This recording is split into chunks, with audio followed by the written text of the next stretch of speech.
CM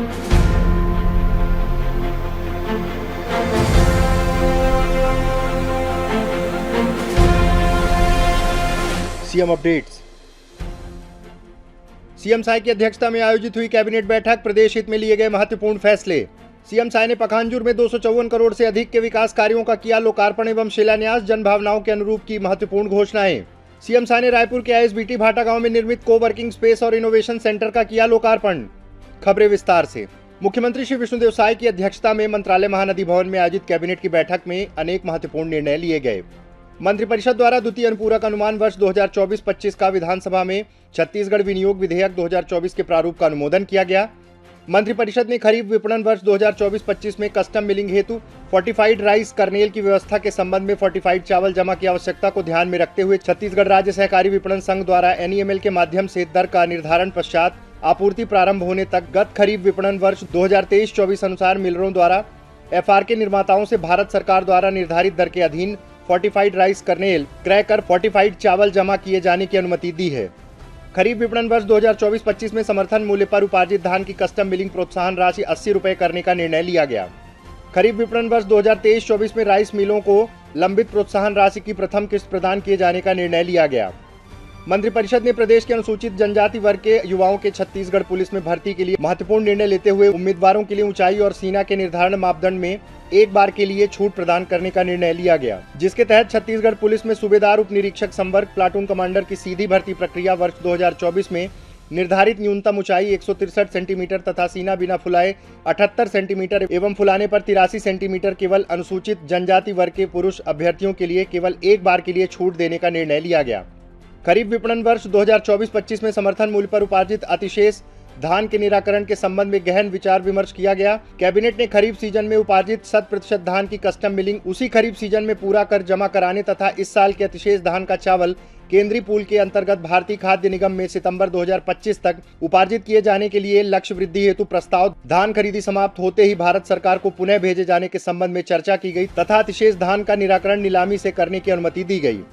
Chhattisgarh विधानसभा सदस्य वेतन भत्ता तथा पेंशन संशोधन विधेयक 2024 के प्रारूप का अनुमोदन किया गया।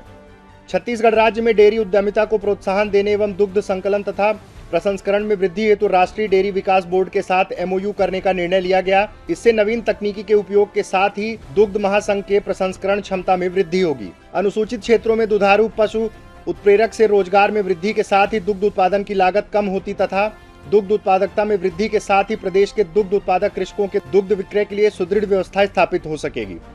छत्तीसगढ़ भू राजस्व संहिता 1959 में संशोधन बाबत छत्तीसगढ़ भू राजस्व संहिता संशोधन विधेयक 2024 के प्रारूप का अनुमोदन किया गया। छत्तीसगढ़ अनधिकृत विकास का नियमितीकरण संशोधन विधेयक 2024 के प्रारूप का अनुमोदन किया गया। राजधानी रायपुर में 15 जनवरी से 15 फरवरी 2025 तक आयोजित ऑटो एक्सपो के दौरान वाहनों के लाइफ टाइम रोड टैक्स पर एक मुश्त 50% की छूट दिए जाने का निर्णय लिया गया तथा प्रदेश के सभी डीलरों को इस सुविधा का लाभ वाहन क्रेताओं को दिलाने के निर्देश दिए गए। छत्तीसगढ़ में खेलों के लिए सुदृढ़ वातावरण तैयार करने, खेल संस्कृति को बढ़ावा देने तथा राज्य के खिलाड़ियों के लिए सुदूर ग्रामीण अंचलों से लेकर जिला मुख्यालय में खेल हेतु आधारभूत संरचना के निर्माण के लिए मंत्रिपरिषद की बैठक में छत्तीसगढ़ क्रीड़ा प्रोत्साहन योजना के क्रियान्वयन के लिए कार्य योजना का अनुमोदन किया गया। इसके तहत छत्तीसगढ़ में खेल क्लब को बढ़ावा देने, खिलाड़ियों को प्रतियोगिता में भाग लेने के लिए संबंधित पंजीकृत समितियों को खेल प्रतियोगिताएं आयोजित करने पर आर्थिक सहयोग प्रदान किया जाएगा। छत्तीसगढ़ पारंपरिक खेलों को पुनर्जीवित किया जाएगा। ओलंपिक खेलों को ग्रामीण और नगरीय क्षेत्रों में बढ़ावा देने के साथ ही राज्य के खिलाड़ियों को अंतर्राष्ट्रीय स्तर की प्रतियोगिताओं में भाग लेने पर उनको 100% यात्रा व्यय तथा खेल उपकरण की सुविधाएं देकर प्रोत्साहित किया जाएगा। छत्तीसगढ़ पंचायत राज अधिनियम 1993 की धाराओं में संशोधन संबंधी छत्तीसगढ़ पंचायत राज संशोधन विधेयक 2024 के प्रारूप का अनुमोदन किया गया। छत्तीसगढ़ माल और सेवा कर संशोधन विधेयक 2024 के प्रारूप का अनुमोदन किया गया। छत्तीसगढ़ नगर पालिक निगम अधिनियम 1956 विधेयक 2024 के प्रारूप का अनुमोदन किया गया। छत्तीसगढ़ नगर पालिक अधिनियम 1961 संशोधन विधेयक 2024 के प्रारूप का अनुमोदन किया गया। मुख्यमंत्री श्री विष्णुदेव साय ने आज कांकेर जिले के पखांजूर दौरे के दौरान पखांजूर में वरिष्ठ भाजपा नेता स्वर्गीय असीम राय जी की प्रतिमा का अनावरण किया और माल्यार्पण कर विनम्र श्रद्धांजलि अर्पित की। इसके पश्चात मुख्यमंत्री श्री विष्णुदेव साय ने पखांजूर के नेताजी सुभाष चंद्र बोस स्टेडियम में आयोजित कार्यक्रम में 254 करोड़ से अधिक के विकास कार्यों का लोकार्पण एवं शिलान्यास किया। सीएम साय ने अब जनसभा को संबोधित करते हुए कहा कि हमारी सरकार का 1 साल 13 दिसंबर को पूरा होने वाला है। हमारी सरकार ने मोदी की गारंटी के अधिकांश वादे को पूरा करने का काम किया है। जनसभा को संबोधित करते हुए सीएम साय ने जनभावनाओं के अनुरूप कई महत्वपूर्ण घोषणाएं की।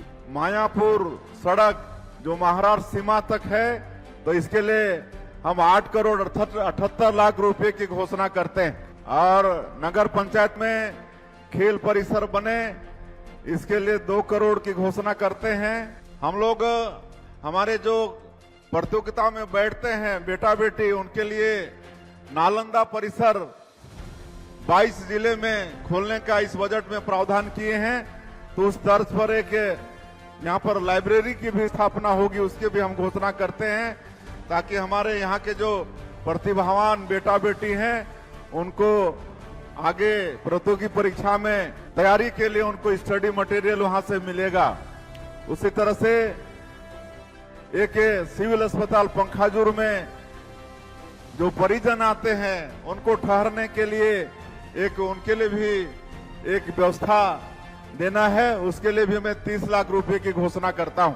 इस अवसर पर उप मुख्यमंत्री श्री अरुण साव, विधायकगण श्री विक्रम उसेंडी, श्री आसाराम नेताम सहित अन्य जनप्रतिनिधिगण, प्रशासनिक अधिकारीगण, गणमान्य जन और भारी संख्या में आम जन उपस्थित रहे। मुख्यमंत्री श्री विष्णुदेव साय ने आज जिला प्रशासन एवं नगर पालिक निगम रायपुर द्वारा आईएसबीटी भाटा गांव में निर्मित को वर्किंग स्पेस आरंभ इनोवेशन सेंटर इनोवेट का लोकार्पण किया। इस अवसर पर सीएम साय ने युवाओं को जॉब ऑफर लेटर प्रदान किए। सीएम साय ने 9 उद्यमियों को सम्मानित किया। सीएम साय ने अपने उद्बोधन में कहा कि को वर्किंग स्पेस और इनोवेशन सेंटर शुरू होने से युवाओं के लिए नए अवसर तैयार होंगे। हमारी सरकार युवाओं के लिए यही सपोर्ट सिस्टम तैयार कर रही है।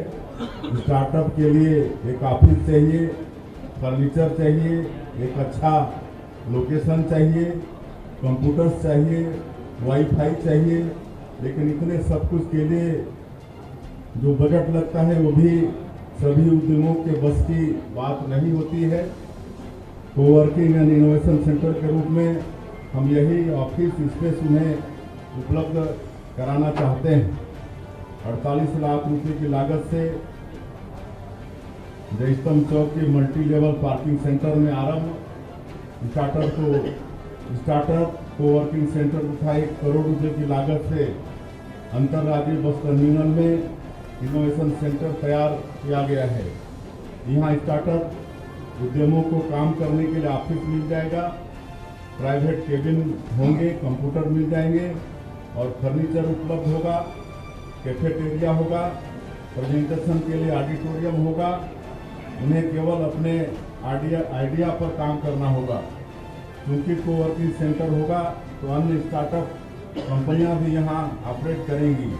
इस तरह से एक तरह की सोच वाले उद्यमी एक ही स्थान पर काम करेंगे, जिससे वे आपस में विचारों को साझा भी करेंगे, जिससे नवाचार का एक बेहतरीन वातावरण राजधानी में तैयार होगा। इस अवसर पर सीएम साय ने जनभावनाओं के अनुरूप महत्वपूर्ण घोषणाएं की। रायपुर जिले में centre for innovation trade and skilling CITS की स्थापना की हम घोषणा करते हैं। और आज यहाँ जो कम सीट है इस इनोवेशन सेंटर में, इसको आने वाले समय में 1000 सीट का करेंगे, इसकी भी हम घोषणा करते हैं। और जैसे नगर निगम क्षेत्र में 10 जोन है, तो सभी जोन में एक बॉक्स स्पोर्ट्स कॉम्प्लेक्स का भी निर्माण करेंगे, इसके लिए आज के अवसर में हम घोषणा करते हैं। इस अवसर पर विधायकगण श्री मोतीलाल साहू, श्री पुरंदर मिश्रा, श्री अनुज शर्मा, रायपुर नगर निगम के निर्वाचित जनप्रतिनिधिगण, रायपुर जिला प्रशासन के अधिकारीगण, रायपुर नगर निगम के अधिकारीगण उपस्थित रहे। सीएम अपडेट्स में आज के लिए इतना ही। कल फिर मिलेंगे नए अपडेट्स के साथ। जय हिंद, जय छत्तीसगढ़।